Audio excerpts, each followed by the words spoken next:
السلام علیکم ناظرین اکرام، امید کامل ہے کہ آپ ٹھیک ٹھاک ہوں گے، خیر خیریت سے ہوں گے۔ آج پھر ایک نئی ویڈیو کے ساتھ میں آپ کی خدمت میں حاضر ہوں۔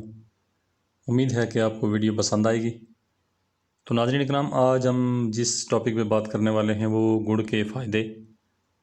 گڑ سے کون واقف نہیں ہے؟ ہر گھر کی ضرورت ہے، ہر گھر کے کچن میں ہوتا ہے، ہر بندہ اس سے مستفید ہو رہا ہے اور صدیوں سے مستفید ہو رہا ہے۔ صدیوں سے استعمال ہونے والی سب سے اچھی چیز اور سب سے بہترین چیز گڑ ہے۔ تو گڑ کی افادیت کے بارے میں آج ہم بات کریں گے۔ اس سے کیا کیا فائدے ہو سکتے ہیں، کس کس بیماری میں استعمال ہوتا ہے، کیا کیا فائدہ کرتا ہے، تو آج اس کے اوپر ہم بات کریں گے۔ امید ہے کہ آپ کو ویڈیو پسند آئے گی۔ تو ناظرین اکرام، چلیے دیکھ لیتے ہیں گڑ کے کون کون سے فائدے ہیں۔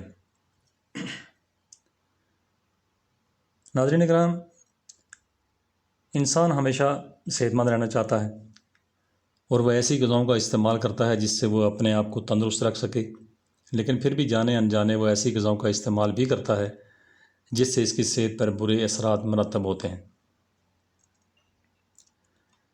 امید ہے کہ آپ کو اس کے فوائد جان کر آج ہی آپ گڑ کا استعمال کرنا شروع کر دیں گے۔ ہمیشہ مارکیٹ سے براؤن یا کالا گڑ ہی دیکھ کر خریدیں، کیونکہ کالا گڑ اور براؤن گڑ جو ہے یہ تقریباً ٹھیک ہوتا ہے، کیمیکل سے پاک ہوتا ہے۔ آپ سب کو معلوم ہوگا کہ گڑ گنے کے رس سے حاصل ہوتا ہے۔ گنے کے رس کو کڑاہ میں ڈال کر تیز آنچ پر پکایا جاتا ہے۔ جب یہ گنا ہو جاتا ہے تو اس کو گولے بنا کر الگ کر لیا جاتا ہے۔ یوں گڑ تیار ہو جاتا ہے اور بازار میں بکنے کے لیے تیار ہو جاتا ہے۔ کسی زمانے میں گڑ کا استعمال بہت کیا جاتا تھا، اب بھی کئی دیہات میں گڑ کھایا جاتا ہے، گڑ کا استعمال کیا جاتا ہے۔ پہلے گڑ چینی کی بنسبت سستا ہوتا تھا، آج کل گڑ چینی کی بنسبت مہنگا ہو گیا ہے۔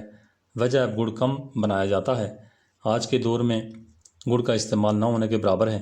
پرانے زمانے میں لوگ گڑ کے چاول بہت پسند کرتے تھے، اس کے علاوہ گڑ کی کھیر بھی بنائی جاتی تھی، وہ چینی کی بنسبت زیادہ مزیدار ہوتی تھی۔ اگر آپ میٹھا پسند کرتے ہیں تو چینی کی بجائے گڑ کا استعمال لازمی کریں، جو آپ کی صحت کے لیے بہت اچھا ہے۔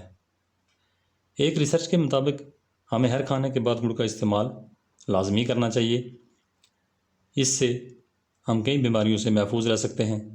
کھانے کے بعد گڑ کا استعمال پیٹ کی بیماریوں سے بچاتا ہے اور اس کے علاوہ معدے کی جلن، تیزابیت سے محفوظ رکھتا ہے۔ ایک بات یاد رکھنے کی ہے کہ کبھی بھی گڑ کو دودھ میں ملا کر نہ لیں، اس سے نقصان کا اندیشہ ہوتا ہے۔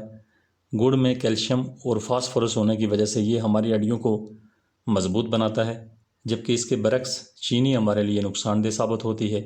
اس کے علاوہ اس میں آئرن بھی موجود ہوتا ہے، اس سے ایسے افراد جن میں خون کی کمی ہوتی ہے وہ گڑ کا استعمال لازمی کریں، اس سے آئرن کی کمی پوری ہو جاتی ہے۔ زنک، میگنیشیم، پوٹاشیم اور سیلینیم بھی گڑ میں پایا جاتا ہے۔ اب گڑ کے فوائد دیکھتے ہیں۔ گڑ کے فوائد: گڑ کے استعمال سے تھکاوٹ نہیں ہوتی۔ کھانے کے بعد گڑ کا استعمال مردانہ کمزوری کو دور کرتا ہے۔ کھانے کے بعد گڑ کا استعمال معدے کی جلن، تیزابیت سے محفوظ رکھتا ہے۔ کھانے کے بعد گڑ کا استعمال کرنے سے قبض نہیں ہوتی۔ میٹھے میں گڑ کا استعمال آپ کی یادداشت کو بہتر بناتا ہے۔ ایسے افراد جن کو بھوک نہیں لگتی وہ گڑ کا استعمال کریں، کیونکہ یہ گڑ بھوک بڑھاتا ہے۔ گڑ کے استعمال سے خون کی کمی نہیں ہوتی۔ گڑ جگر کی صحت کے لیے مفید ہے۔ گڑ سے پیشاب کا نظام درست ہو جاتا ہے۔ گڑ ریشہ بلغم کی صورت میں لینا مفید ہے۔ گڑ بدہضمی کو ختم کرتا ہے۔ گڑ جو ہے بلڈ پریشر کے مریضوں کے لیے گڑ کا استعمال بہت اچھا ہے۔ سرد اشیاء کے استعمال سے ہونے والی تکالیف کو دور کرتا ہے۔ گلے کی خراش میں گڑ کا استعمال فائدہ مند ہے۔ گڑ کے استعمال سے پھیپھڑوں کی بیماریاں نہیں ہوتی، اس سے محفوظ رہا جا سکتا ہے۔ گڑ کے استعمال سے وزن میں کمی آتی ہے۔ اس سے موٹے افراد چینی کی بجائے گڑ کا استعمال کریں تو زیادہ فائدہ ہے۔ گڑ خون کو صاف کرتا ہے، جس سے جلد بھی شفاف ہو جاتی ہے۔ گڑ جو ہے وہ گیس اور پھارا ہونے سے بچاتا ہے اور گڑ آنتوں کی صفائی کے لیے بھی مفید ہے۔ گڑ آپ کے سر کے درد کے لیے بھی بہت اچھی چیز ہے، سر کے درد کو رفع کرتا ہے۔ تو ناظرین اکرام، دیکھا آپ نے کہ گڑ کے کتنے فائدے ہیں اور آج میں نے چند فوائد آپ کے سامنے پیش کیے ہیں۔ ویسے گڑ کے ہزاروں فائدے ہیں،